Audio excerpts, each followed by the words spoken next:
Hello everyone. So இந்த வீடியோவில் நம்ம என்ன பார்க்க போகிறோம் அப்படின்னாக்க லீனியர் ஃபங்க்ஷன். ஸோ ஆல்ரெடி நம்ம பார்ட் 1 வந்து பார்த்துட்டோம். ஸோ பார்ட் 1ல் என்ன பார்த்துருந்தோம் அப்படின்னாக்க y equal to mx plus b. That means வந்து ஒரு ஸ்ட்ரெயிட் லைன் அதோட ஃபங்க்ஷனை தான் நம்ம என்ன சொல்கிறோம் அப்படின்னா லீனியர் ஃபங்க்ஷன் சொல்கிறோம். ஒரு ஸ்ட்ரெயிட் லைனோட ஈக்குவேஷன் நம்ம எப்படி இருக்குன்னு பார்த்தோம், y equal to mx plus c or mx plus b. And mனா என்னன்னு பார்த்தோம், m அப்படிங்கிறது m அப்படிங்கிறது ஸ்லோப் ஆஃப் அந்த லைன். அண்ட் அது எப்படி கண்டுபிடிக்கிறதுன்னு பார்த்தோம். அண்ட் தென் b அப்படிங்கிறது இன்டர்செப்டிங் y. ஸோ அந்த லைன் ஸ்ட்ரெயிட் லைன் வந்து y ஆக்சிஸில் எந்த இடத்துல இன்டர்செக்ட் ஆகுதோ அந்த பாயிண்ட் தான் வந்து பின்னு பார்த்தோம். ஸோ அது ரெண்டையும் எப்படி கண்டுபிடிக்கிறதுன்னு பார்த்துட்டோம். ஸோ இந்த பேசிக் லீனியர் ஃபங்க்ஷனை வச்சு தான் நம்ம ரெண்டு முக்கியமான டைப்ஸ் ஆஃப் ஃபங்க்ஷன் வந்து நம்ம பார்க்குறோம். ஸோ இந்த equation y equal to mx plus bங்கிற ஈக்குவேஷனில் இருந்து தான் உங்களுக்கு identity function and constant function ரெண்டுமே மேட் ஆகுது. ஸோ அது எப்படிங்கிறது இந்த வீடியோவில் பார்ப்போம். ஸோ அதுக்கு முன்னாடி இந்த சேனல் சப்ஸ்கிரைப் பண்ணலாம், சப்ஸ்கிரைப் பண்ணிடுங்க. அப்போ தான் ரெடி போஸ்ட் பண்ணுற ஒரு வீடியோ உங்களுக்கு ஈஸியாக நோட்டிஃபிகேஷன் வரும், அதை நீங்கள் ஈஸியாக பார்த்துக்க முடியும். ஓகே, எப்பயும் போல் நான் ஹெட்டிங்கை ரேஸ் பண்ணிடுறேன். ஸோ இதில் நமக்கு நல்லா ஞாபகம் வச்சுக்க வேண்டியது லீனியர் ஃபங்க்ஷன் அப்படின்னாக்கா y equal to mx plus b அப்படிங்கிற ஃபார்மேட்டில் இருக்கும். And then m is a slope of the function and bங்கிறது அந்த ஸ்ட்ரெயிட் லைன் வந்து yல எந்த பாயிண்டில் இன்டர்செப்ட் ஆகுதோ அந்த பாயிண்ட் தான் வந்து b. அதுக்கான கிராஃபும் நான் பார்ட் 1லேயே போட்டு காமிட்டு. ஸோ இந்த வீடியோவில் நம்ம என்ன பார்க்க போகிறோம் அப்படின்னா இந்த y equal to mx plus b அப்படிங்கிற இந்த ஃபங்க்ஷன் எப்போ வந்து ஐடென்டிட்டி ஃபங்க்ஷனாக மாறும் அண்ட் எப்போ வந்து கான்ஸ்டன்ட் ஃபங்க்ஷனாக மாறுங்கிறத பார்க்க போகிறோம். First identity function, that means identity function அப்படின்னாலே நமக்கு தெரியும் y equal to x. That means எக்ஸுக்கு நீங்கள் என்ன வேல்யூ கொடுக்குறீங்களோ அதே வேல்யூ yக்கு வரும். ஓகேவா? ஸோ அந்த மாதிரி இருந்ததுன்னா அதை தான் வந்து ஐடென்டிட்டி ஃபங்க்ஷன்னு சொல்கிறோம்.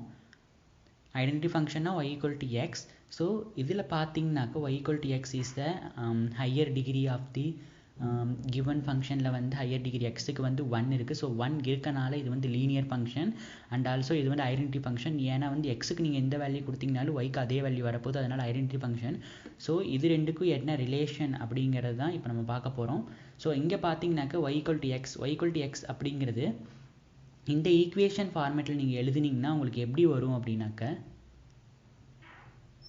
y equal to, ஸோ எம்மோட வேல்யூ வந்து இந்த இடத்துல 1 இருக்குது. So 1 times of x plus பியோட வேல்யூ வந்து இங்கே எதுவுமே இல்லை. So that means 0. ஸோ இந்த 1 times of x plus 0 which is equal to y equal to x. So y equal to x அப்படிங்கிற ஃபங்க்ஷனை நான் y equal to mx plus b அப்படிங்கிற ஃபார்மேட்டுக்கு கன்வெர்ட் பண்ணி எழுதும் போது எனக்கு கிடைக்கிறது y equal to 1 times of x plus 0. That means இதுலேருந்து நமக்கு என்ன தெரியுதுன்னா mோட வேல்யூ ஐடென்டிட்டி ஃபங்க்ஷனில் 1ஆக இருக்குது அண்ட் தென் இந்த பியோட வேல்யூ ஐடென்டிட்டி ஃபங்க்ஷனில் 0வாக இருக்குது. So m and b, so எப்போ பியோட வேல்யூ வந்து 0வாக இருக்கோ பியோட வேல்யூ 0வாக இருக்கணும் ப்ளஸ் எம்மோட வேல்யூ 1ஆக இருந்ததுன்னா ஒரு லீனியர் ஃபங்க்ஷனில் அந்த ஃபங்க்ஷனை தான் நம்ம ஐடென்டிட்டி ஃபங்க்ஷன் சொல்கிறோம். ஸோ ஐடென்டிட்டி ஃபங்க்ஷன் அப்படின்னா y equal to x, அது எப்படி y equal to mx plus bங்கிற ஃபார்மேட்டில் எழுதி அதோட எம்மோட வேல்யூ அண்ட் பியோட வேல்யூ கண்டுபிடிக்கிறதுன்னு சொல்லிட்டோம். ஸோ அதுக்கு நீங்கள் y equal to xக்கு கிராஃப் போட்டிங்க அப்படின்னாக்கா ஃபார் எக்ஸாம்பிள் இது x ஆக்சிஸ் அண்ட் இது y ஆக்சிஸ்னு வச்சோம் அப்படின்னா நீங்கள் எக்ஸுக்கு 0னா தட் மீன்ஸ் y 0, எக்ஸுக்கு 1னா y 1, எக்ஸுக்கு 2னா y 2. ஸோ இந்த மாதிரி உங்களுக்கு ஆரிஜினை கிராஸ் ஆகிற மாதிரி ஒரு லைன் வரும். இதுதான் வந்து y equal to x அப்படிங்கிற ஸ்ட்ரெயிட் லைன். ஓகே, இதுதான் வந்து identity function. Also identity function ரொம்ப ரொம்ப இம்பார்ட்டன்ட் ஒன். நீங்கள் பின்னாடி போக போக அதை யூஸ் பண்ணி நிறைய ப்ராப்பர்ட்டிஸ் வரும் ஃபார் ஃபங்க்ஷனை பற்றி படிக்கும்போது. ஸோ ஐடென்டிட்டி ஃபங்க்ஷன் நமக்கு என்னென்னு தெரிஞ்சிச்சு, அது எப்படி வந்தது அப்படிங்கிறது முக்கியமாக நமக்கு தெரிஞ்சு போச்சு.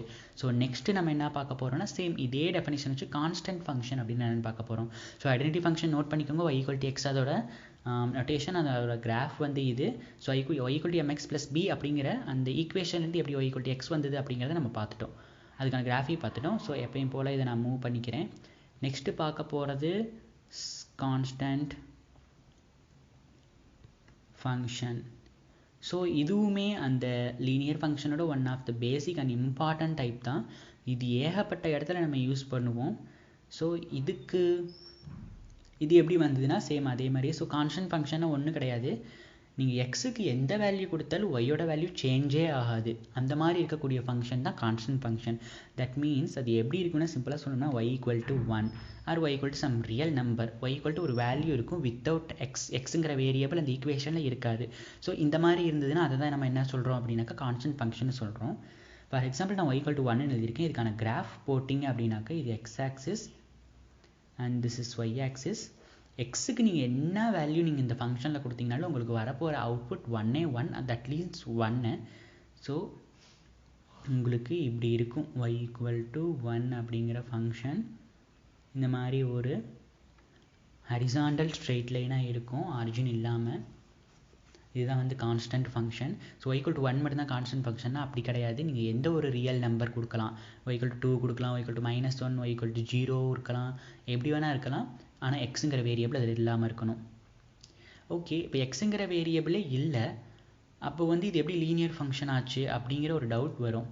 ஆக்சுவலி இங்கே எக்ஸுங்கிற வேரியபிள் வந்து இன்டைரக்டாக மறைஞ்சிருக்கு. ஸோ அதுதான் இங்கே ட்ரிக்கே. ஸோ அதை எப்படிங்கிறத பார்ப்போம். இப்போ நமக்கு கான்ஸ்டன்ட் ஃபங்க்ஷனுக்கு சரி y ஈக்குவல் டு 1 அப்படிங்கிறது தெரியும்.